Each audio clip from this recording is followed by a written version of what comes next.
Narito ang mga headline news.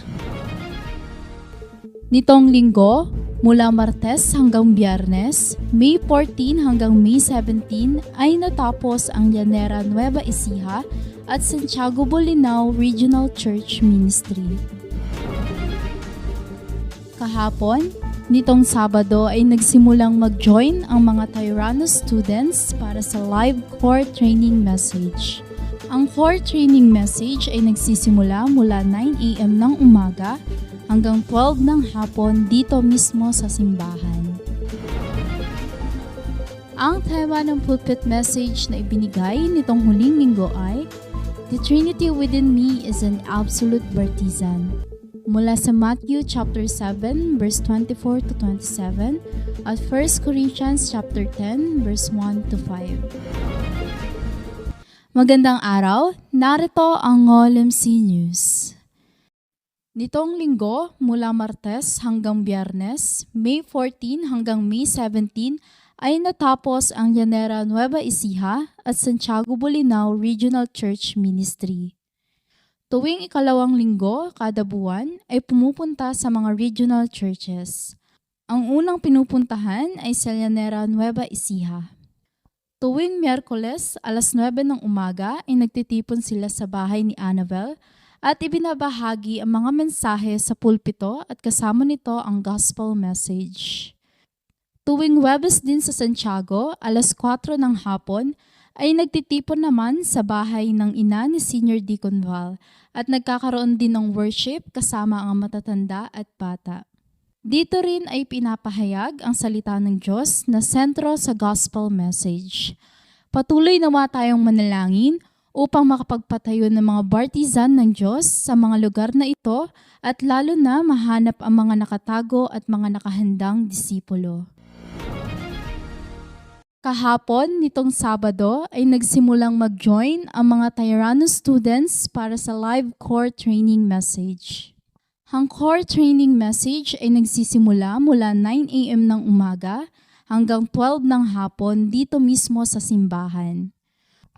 Tuwing Sabado ay nagtitipon ng mga core disciples at nanonood ng mga live messages mula sa Korea headquarters. Ang unang message ay business message para sa mga church officers at business person. Ang pangalawa ay Remnant Study of Evangelism o TCK message o tinatawag na Third Culture Kids. Pangatlo ay ang core message para sa pangkalahatan at ang ikaapat ay ang Scattered Disciple message. Pagkatapos ng mensaheng ito ay isinasaayos naman ni Senior Pastor Choi ang message at pagkatapos ay magkakaroon ng forum ayon sa team. Para sa mga Tyrannus School remnants, sa mga mahalagang disciples mula elementary hanggang sa adults, ay kinakailangan mag-attend na ng core message ng alas 9 ng umaga upang makasabay sa daloy ng mensahe. At sa hapon naman ng Sabado mula alas 2 hanggang alas 5 ay klase para sa Tyrannus School. Dito ay tinutulungan ng mga remnants maging malalim sa mensahe, panalangin at forum upang ito'y maging kanilang imprint, root at nature at ganoon din na tinutulungan sila na ma-develop ang kanilang mga talents na bigay ng Diyos. 콜! 금토일! Ang tema ng pulpit message na ibinigay nitong huling linggo ay The Trinity Within Me is an Absolute Bartizan. Mula sa Matthew chapter 7 verse 24 to 27 at 1 Corinthians chapter 10 verse 1 to 5. Ipinahayag sa mensahe na mas mahalagang manampalataya sa salita ng Diyos imbes na ito ay unawain lamang. Ipinahayag din ni Reverend Choi Taeyong sa linggong ito na manalangin at mag-challenge upang tumanggap din ng sagot.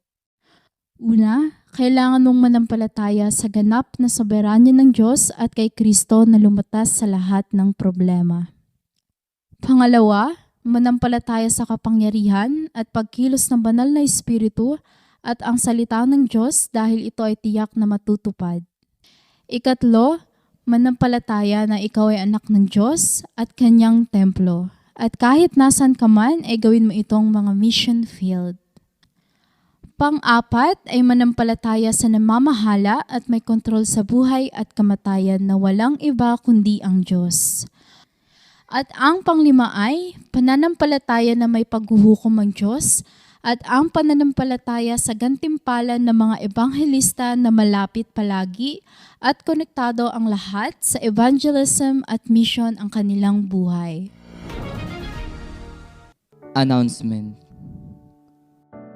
Mamayang hapon, 2:00 ay All Pastors Mission Devotion Worship Offering. Sa May 27 hanggang July 12 ay Korean Language Academy School. Sa May 28 ay RBAS graduation para sa school year 2023 to 2024. Sa June ay WRC Visa Application Day sa Korean Embassy. Sa June 4 hanggang June 7 ay Mindanao RTS at Evangelism School Ministry. Sa June 12 ay Church Dedication and Elder Ordination Worship. Sa June 17 hanggang June 22 ay Main Remnant Summer Bible School. Sa June 24 hanggang June 25 ay Mascap at Wawa Remnant Summer Bible School.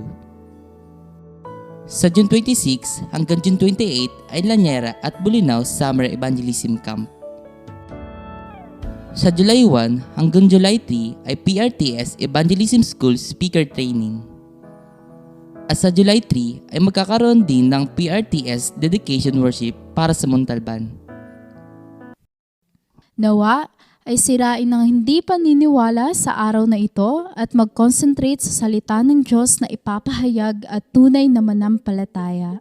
At dito nagtatapos ang OLMC News. Maraming salamat.